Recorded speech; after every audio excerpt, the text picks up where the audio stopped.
이어서 총선 막바지에 불거진 현안들 민주당 어떻게 판단하고 있는지 들어보도록 하죠. 김민석 더불어민주당 총선 상황실장 전화로 연결되어 있습니다. 의원님 안녕하세요. 네, 안녕하세요.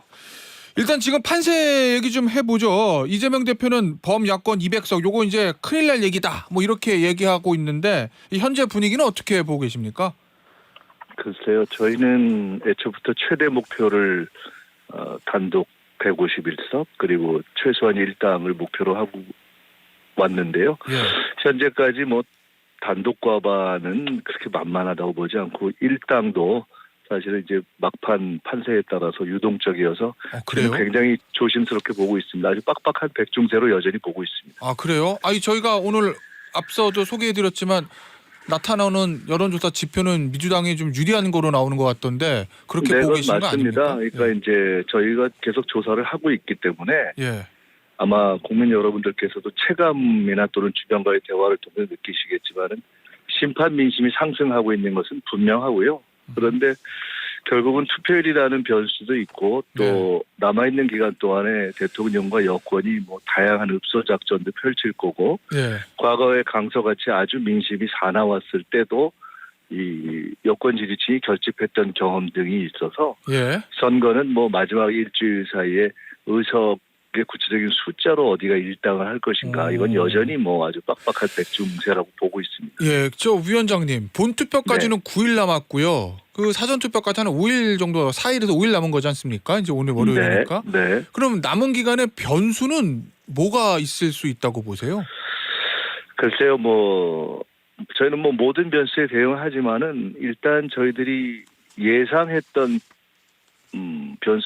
변수라기보다는 어떤 뭐 시나리오 중에 하나는 대통령과 여권이 하여간 뭐 읍소 큰절 늘 하는 거 있지 않습니까? 예. 선거 때마다 막판에 그거를 이렇게 한두 번 하지 않겠나 이미 그런 조짐이 나타나고 있고요. 아 그래요? 예. 예. 그런 그것이 조짐이라는 과연 국민들께서 그렇게 설득력 있게 진정성 있게 받아들일 것인가 하는 것은 별개지만 예. 어쨌든 그러한 식의 모습을 취하려고 하지 않겠나 이렇게 보아왔습니다. 예, 그 조짐이라고 말씀하신 것 중에 하나가 이제 어제 조희진 의원의 기자회견 말씀하시는 것 같은데 대통령이 국민 앞에 무릎 꿇어야 한다. 요 발언은 어떻게 들으셨어요?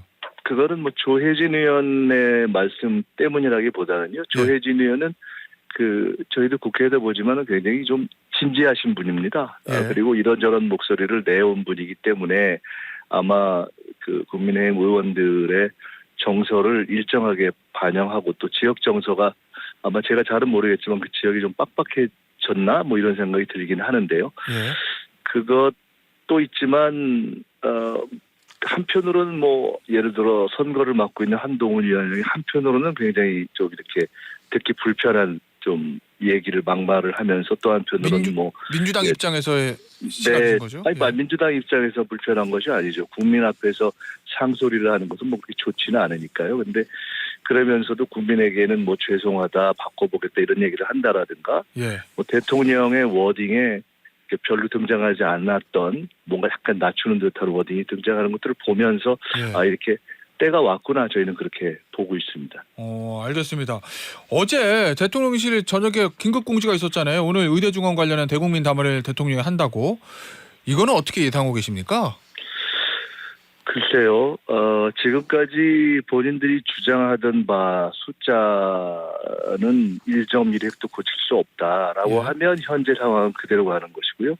또 사실은 우리가 어찌됐든 어떤 방향이든 간에 대화를 하면서 풀어야 되는 것이 아니냐. 그다음에 시기가 또 그렇다. 그다음에 어쨌든 국민에게 피해를 부는 대란은 막아야 되지 않겠냐라고 이야기해 왔는데 그거를 이제 갑자기 선거 며칠 앞두고 바꾸고 그거를 가령 뭐 여당의 건의에서 그렇게 했다라고 또 입장을 바꾸거나 뭐 둘 중에 하나 아니겠어요? 그대로 하거나 아니면은 바꾸는데 이러이러해서 바꾸겠다. 앞으로 국민과 잘 소통하겠다. 이렇게 할 텐데 글쎄요. 뭐 둘 중에 어떤 거를 택하는지는 봐야 하겠는데 뭐 그것이 얼마나 실효성이 있고 진정성이 있는가 하는 것은 국민께서 판단하실 몫이라고 봅니다. 어제 사실은 타이밍에 있어서는 처음에 원래 사실 작년 이제 겨울에 이 문제가 제기됐을 때 이미 국회에서 이 문제는 선거와 좀 널찍하게 떨어져서 진지하게 토론을 하고 풀어가는 게 좋겠다고 했는데 그때 예. 이미 나왔던 정원 문제를 그때 손 안 댄다고 하다가 이제 선거 앞으로 쭉 뺀 거거든요. 예. 그래서 하여간 이때 지금은 이러저러한 오해를 뭐 이미 받을 수밖에 없는 것이지만은 예. 받지 않도록 최선을 다하고 사실 선거보다 더 중요한 거는 이제 국민의 건강이고 안전이기 때문에 예. 아주 진지하게 풀어갔으면 좋겠다는 생각을 가지고 있습니다. 그 선거와 관련돼서 질문을 좀 드리면 저 의원님 오늘 대통령이 예를 들어서 2,000명 정원 확대 2,000명이라는 숫자 고집하지 않겠다. 의료계 대화하자. 이래서 총선 전에 극적으로 이게 타결되고 풀린다 하더라도 총선의 판에는 큰 영향 없을 거다. 이렇게 보시는 건가요? 저희는 뭐 근본적으로는 큰 영향은 이제 없을 거라고 봅니다. 왜냐하면 국민들께서 그 정도는 예. 꿰뚫어 보시고 있고요. 예.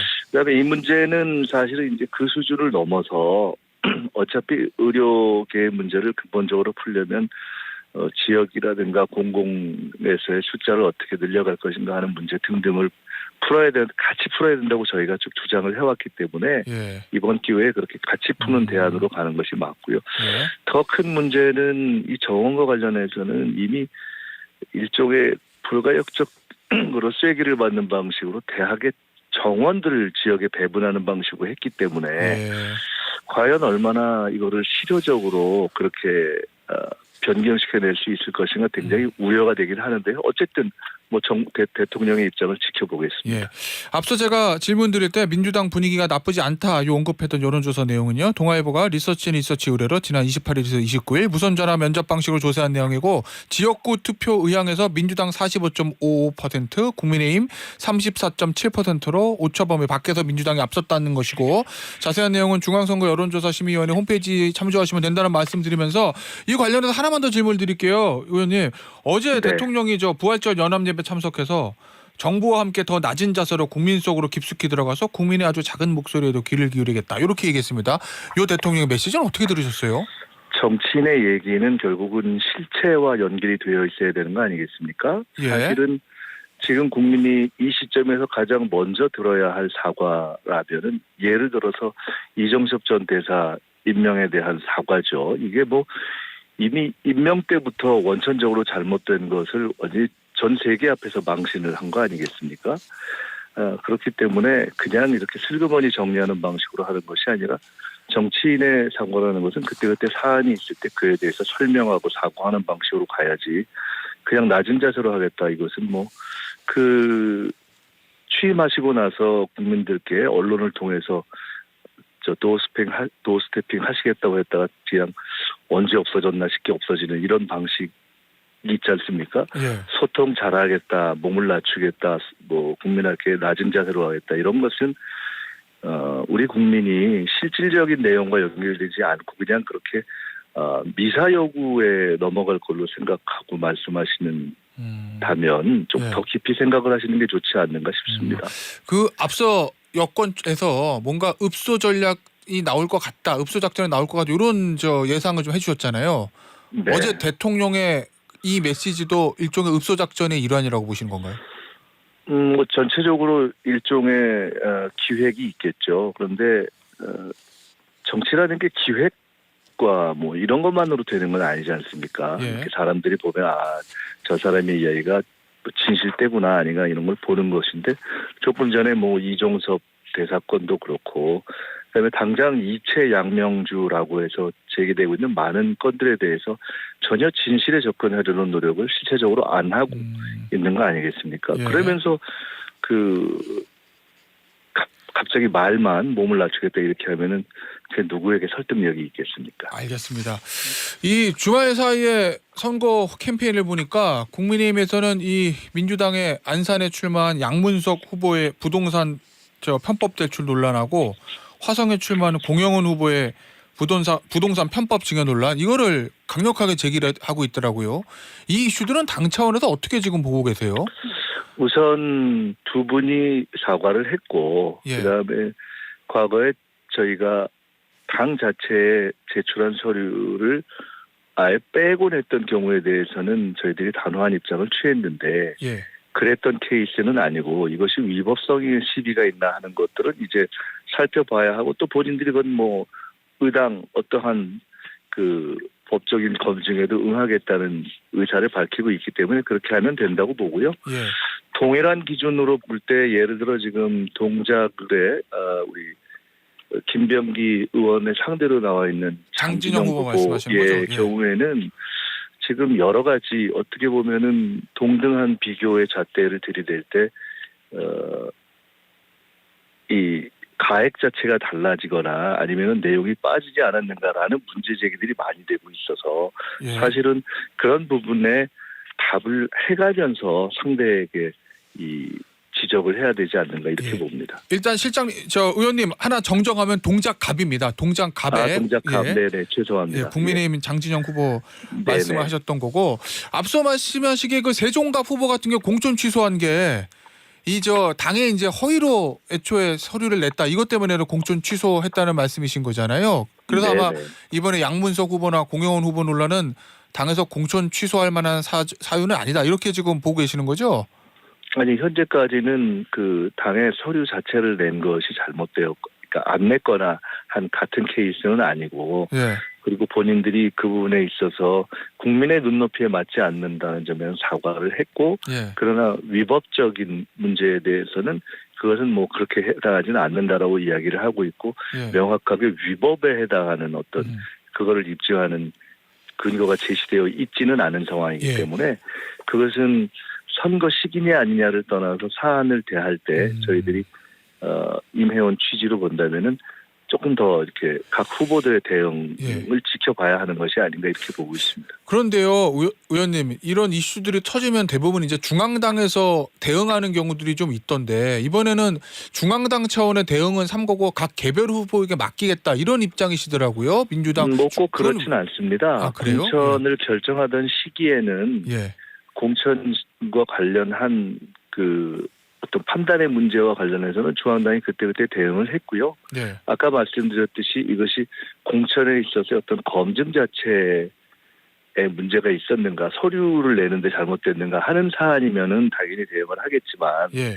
그런 부분은 아니고 그것의 위법성 시비가 현재로서는 저희들이 검증할 수 있는 어떤 공권력을 가지고 있거나 이런 것이 예. 아닌 상황에서 예. 제기되었기 때문에 그것은 당연히 후보들이 대응하는 것이 불가피하기도 하고 또 시기상 타당하기도 한 거 아닌가 이렇게 보고 예. 있습니다. 일단 보니까 국민의힘의 한동훈 위원장은 사기 대출이다 이렇게 얘기하고 양문석 후보는 사기 대출이 아니다. 이 대출로 피해본 사람 없다 이렇게 얘기하고 있는 상황에서 오늘 새마을금고에 대한 감사를 새마을금고 중앙회에서 실시한다고 하거든요. 이 감사 결과 만약에 문제 있다. 총선 전이라도 그런 판단이 나오면 만약입니다. 그러면 어떻게 민주당은 그런 하실 것은 뭐 계획입니까? 전제를 해서 이야기할 필요는 없고요. 예. 그 새마을금고에서 권유로 인해서 되었다라는 그 본인의 이야기도 있고 하기 때문에 예. 그런 부분은 충분히 또 신속하게 조사를 하면 된다고 봅니다. 한동훈 위원장이 이것이 사기 대출이냐 아니냐라고 주장하는 것은 본인께서 이렇게 말씀하신 주장이지만 예. 한동훈 위원장은 아이폰 비번을 뭐 이렇게 공개하지 않는 것이 잘못이냐 아니냐 도덕적이냐 아니냐에 대한 여러 가지 시각이 존재하는 것이기 때문에 예. 그런 한동훈 위원장이 주장했다고 해서 위법이 확정된 것은 아니라고 봅니다. 알겠습니다. 다른 이슈 좀 질문 좀 드리죠. 이 국민의힘에서 국회의 본원까지 세종시 완전 이전 공약을 내걸고 본격적인 여의도 개발 요것까지 공약을 한 건데 이 지역구시잖아요. 영등포 을 지역이요. 이 여당의 이 승부수 이거 어떻게 보고 계세요? 그건 뭐 승부수라고 보기는 어렵죠. 왜냐하면 저희 당에서도 그렇고 또 제가 팀장이 돼서 몇 년 전부터 이미 제기해온 문제니까요. 예. 저희가 이미 김태년 원내대표 때 한 3, 4년 전에 이 문제를 그 이전에 행정수도 이전을 제기했다가 헌재에서 이거는 이제 맞지 않다라고 해서 중단했던 그 연장선에서 그래도 국회 이전은 추진해가는 것이 좋다라는 문제를 제기한 적이 있었고 예. 그리고 그때 제가 서울의 팀장을 맡아서 원칙은 그런데 현재 헌법적 논쟁도 등등 있고 하니 단계적 이전을 하되 가급적 효율성을 위해서 국회는 전체가 옮겨가는 것이 좋은데 현재는 헌법적 논쟁이 있으니 의장실과 본회의장을 두고 그런 쟁점을 해소한 선상에서 세종의사당을 21세기에 거의 유일하게 만들어지는 것이니까 최첨단으로 만들고 여의도 국회 부지는 가령 저는 한 3가지 방안을 제시했어요 이미. 네. 명문대 국제 캠퍼스나 또는 바이오 핀테크 허브나 뭐 이런 등등 또는 국제기구나 이런 걸 포함해서 국민적 토론 또 시민적 토론 또 지역의 여의도 주민의 토론 이런 거를 붙여서 해가자라는 이야기를 이미 3년 전부터 해왔고요. 예. 그 부분에 대해서 주민들과도 계속 말씀을 나누고 토론회도 전 여러 번 해왔기 때문에 이에 대해서 오히려 소극적이거나 전혀 이야기를 안 해왔던 국민의힘에서 뭐 갑자기 얘기하신다고 해서 저희가 그걸 타박하지는 않겠습니다만은 한동훈 위원장께서 이 문제를 제기하시면서 국회법만 고치면 되는 문제다라고 제기한 것은 이 문제에 대한 이해나 연구가 너무 부실하다 하는 느낌을 받았습니다. 그렇게 될 수 있는 사안은 아니거든요. 알겠습니다. 오늘 인터뷰는요. 자 그러면